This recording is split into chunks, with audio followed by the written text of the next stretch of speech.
How do you describe the Trinity where it doesn't seem polytheistic? Well, for most Muslims, the most inherently offensive element of the gospel message is the suggestion that God has a son.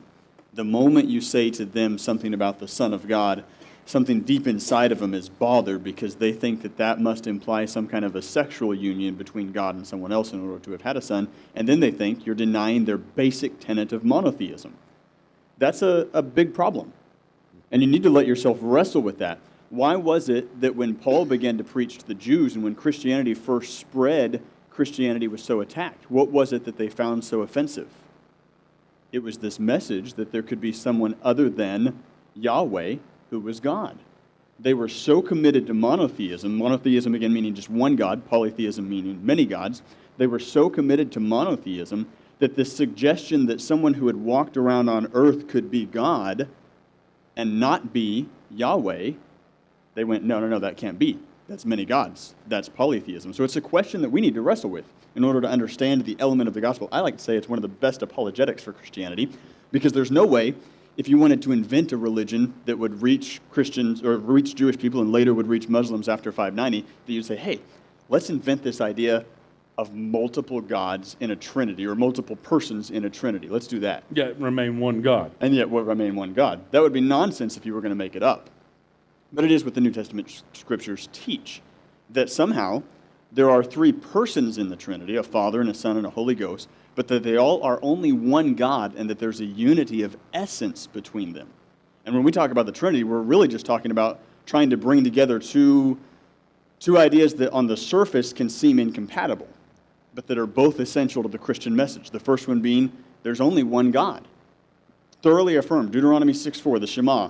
The Jewish people will still recite that very often in the morning. I just came back from Israel not too long ago. It's all over the place. It's on their bracelets, on their shirts.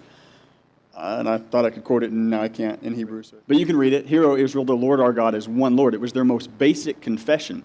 At the heart of what it meant to be a Jew is there's only one God. Islam has come from those same roots, or would at least claim to trace themselves back to those same roots. So at the core of their confession, there's only one God. And to come and say, well, we think Jesus is God, they immediately knee-jerk, no, that can't be. And you've got to understand the offense that they feel when you say that.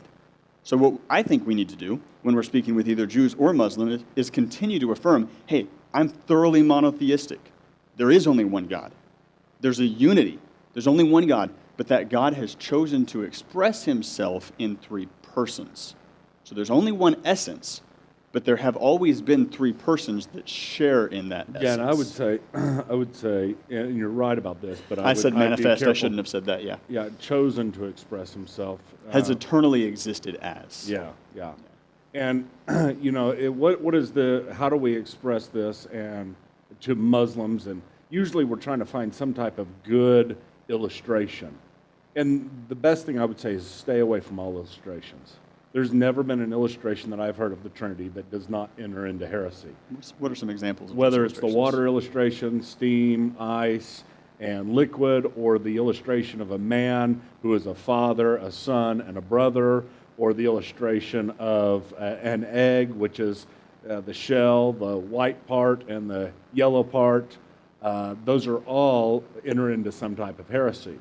So we stay away from all illustrations, thereby keeping the mystery, and start with not the idea that we have a good way to explain it, but with the idea that we have an authority behind it that has affirmed the two elements that are not contradictory.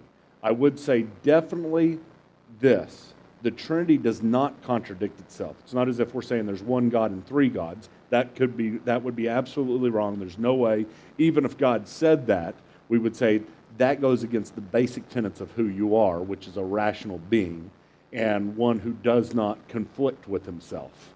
And so one God and three gods, one person, three persons, but we have one God and three persons, one in essence, three in person, that share in this exact same essence. It's a mystery, but it is not a contradiction.